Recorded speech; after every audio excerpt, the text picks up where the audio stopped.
Friends and family describe him as a small man, friendly, a little messy, but never the type of person to hurt anyone or anything. He kept in contact with his brother over the phone and always talked to his neighbors when he had the chance, but they say the details surrounding his death seem simply off. So we went to Sangamon County to investigate exactly what happened.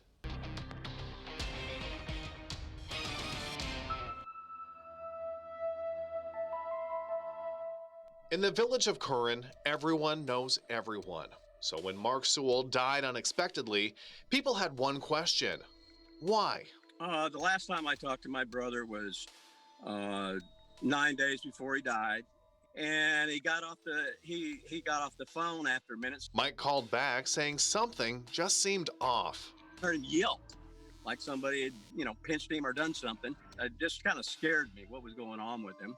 Mark's body was found just on the other side of his front door. His faithful dog Buzz was lying right beside him. Now, Mark owned his home, including all of these properties along here, charging about $500 a month for rent. However, when authorities found him, they found no cash, no credit cards, only questions about what really happened. So when I went to the bank to close out his accounts, I noticed that there's charges on the 8th, which is, 6 days after Mark died, and started to question that. It didn't take deputies long to find who was using Mark's card, quickly tracking down Naomi Ushman, once for McDonald's and again for the Quick and Easy. Questions Sangamon County investigators wanted answered.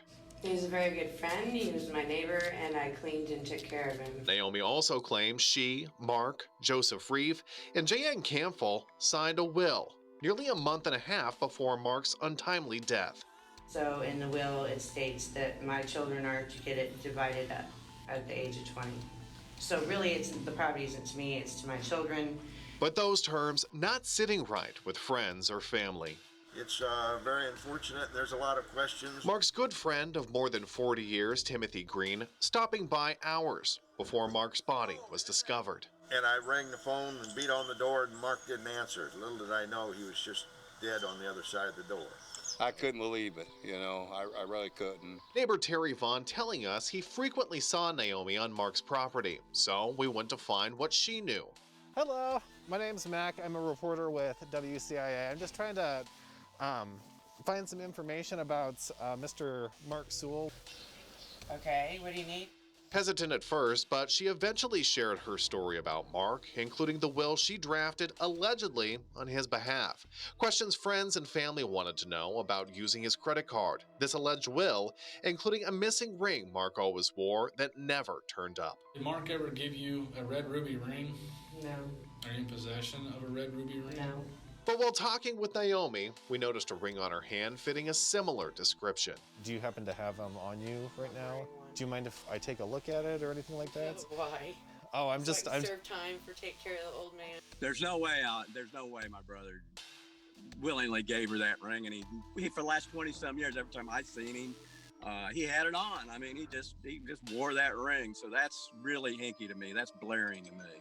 The county coroner confirming Mark's overdose of fentanyl and hydrocodone, but the details surrounding his death seemingly suspicious. If this is a situation where somebody was involved in Mr. Sewell's death, what would you like to happen to them? What do you think should happen, I guess? You mean if somebody killed him?